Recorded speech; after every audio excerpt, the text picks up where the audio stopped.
ಏನು ಮಾಡಲು ಆ ಬಡವರನ್ನ ಗೆಲ್ಲುವುದಕ್ಕಿದ್ದ ಉಪಾಯ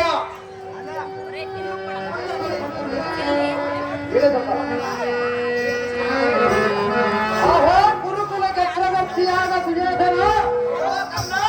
ಯಾವ ಕಾಡುವಿಂದ ಕಡಿದನ ವಚನ ಅಲ್ಲ ಚಿನ್ನದ ಮಟ್ಟದಲ್ಲಿ ಬೆಂದು ತೂಕ ಬಗೆಯಾರು ಕಡಿದು ಯಾದ ಕ್ಷಣಕ್ಕೆ ನಮ್ಮ ಸರ್ವ ಸಂಪದವು ಹಾಳಾಗಿ ಹೋಯಿತೆ ಅಲ್ಲ ಭೈರವೇಶ್ವರಕ್ಕೂ ಮುದುಕನನ್ನು ಗೆದ್ದ ಕ್ಷಣಕ್ಕೆ ಕಳೆದ ಪಾಂಡವರು ನಮ್ಮನ್ನು ಜಯಿಸಿದಂತಾಯಿತೆ ಜನಜಾತಿಗಳು ಯಕ್ಷ ರಕ್ಷಗಳು ರಾಜುಗಳು ಬಂದು ಸಮಕ್ಷಗಳು ಸಮರಂಗಕ್ಕೆ ನಿಂತು ಕಾಲದ ಲಕ್ಷ್ಯವಿಲ್ಲದೆ ಫಲ ಫಲವೆಂದು ಪಾಂಡವರನ್ನು ಪಕ್ಷಗಳು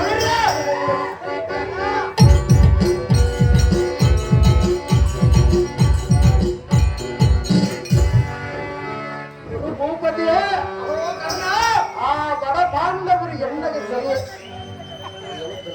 ದಂಡ ಪರಾಕ್ರಮವನ್ನು ನಾವಿರಲು ತಿನ್ನವುದಕ್ಕೆ ಅನ್ನವಿಲ್ಲದ ಅರಣ್ಯಗಳು ಹಣ್ಣು ಕಾಯಿಗಳಂತಿದ್ದು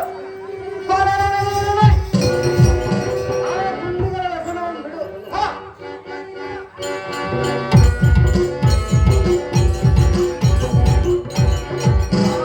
ಪಾಂಡವರಂತ ಪುಣ್ಯಗಳ ವ್ಯಸನವನ್ನು ಬಿಡು ಧರ್ಮರಾಯ ನಿತ್ಯರ ಕೈಲಾಗುವುದನ್ನು ಭೀಮ ನಿತ್ಯರ ಬಂಡಿ ಅನ್ನ ತಿಂದು ಬಂಡಿ ಮೇಲೆ ಮಲಗುವ ತಿಂಡಿ ಮಾತನು ಅಲ್ಲ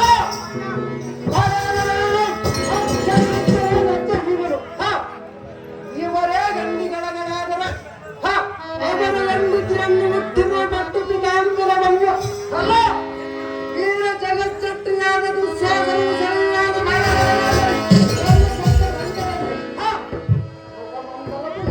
ಮಂಡಲಕ್ಕೆ ತಗ್ಗಿಸಿಕೊಳ್ಳುತ್ತಿರುವುದಾಗತ್ತೆ ಅಯ್ಯೋ ಇಂದರಂದು ಬಾಂಧವರು ಪರಾಕ್ರಮವನ್ನು ಎಲ್ಲೊಂದ ಗಂಡುಗಳ ವೀರನ ಮುಂದೆ ಕೊಂಡಾಡಬಹುದು ಮಂಡಲೇಶ ಬಿಡಿ ಬಿಡಿ ನಿನ್ನ ಮನೋಚ್ಛೇಷ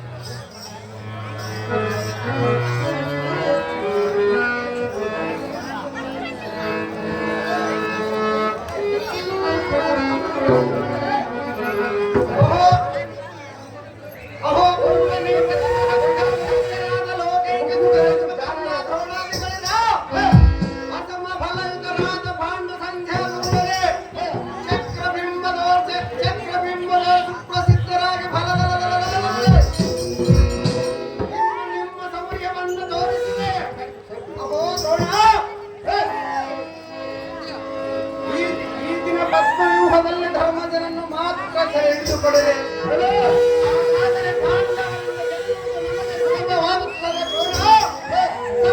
ಸೈಂಧವ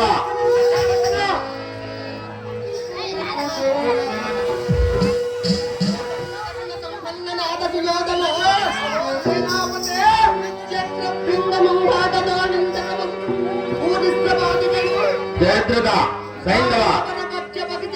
ಕುಲ ಸತ್ತಕ್ಕೆ ಮಾತುಗಳನ್ನು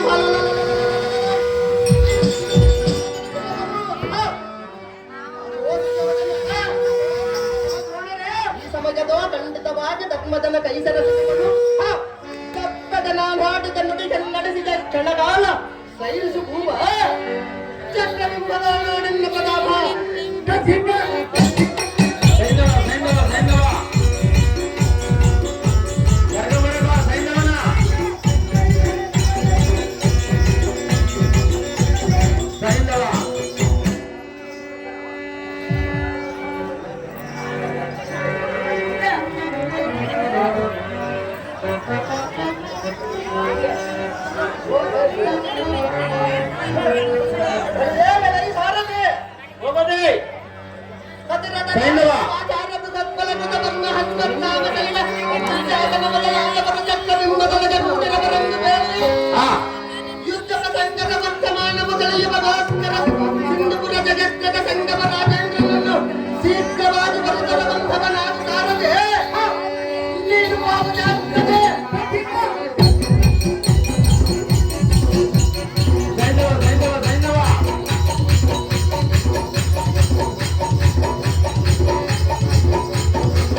ಗಿರಿಸ್ವಾಮಿಯವರು ದ್ರೋಣನ ಪಾತ್ರಕ್ಕೆ 100 ರೂಪಾಯಿಗಳನ್ನು ಕಾಣಿಕೆಯಾಗಿ ಕೊಟ್ಟಿರುತ್ತಾರೆ.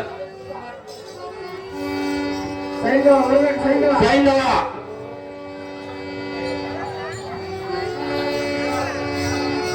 ಶಾರದಮ್ಮ ಇವರು ಗಣನ ಪಾತ್ರಕ್ಕೆ 200 ರೂಪಾಯಿಗಳನ್ನು ಕಾಣಿಕೆಯಾಗಿ ಕೊಟ್ಟಿರುತ್ತಾರೆ. ಶಾರದಮ್ಮ ಇವರು ದುರ್ಯೋಧನ ಪಾತ್ರಕ್ಕೆ 200 ರೂಪಾಯಿಗಳನ್ನು ಕಾಣಿಕೆಯಾಗಿ ಕೊಟ್ಟಿರುತ್ತಾರೆ.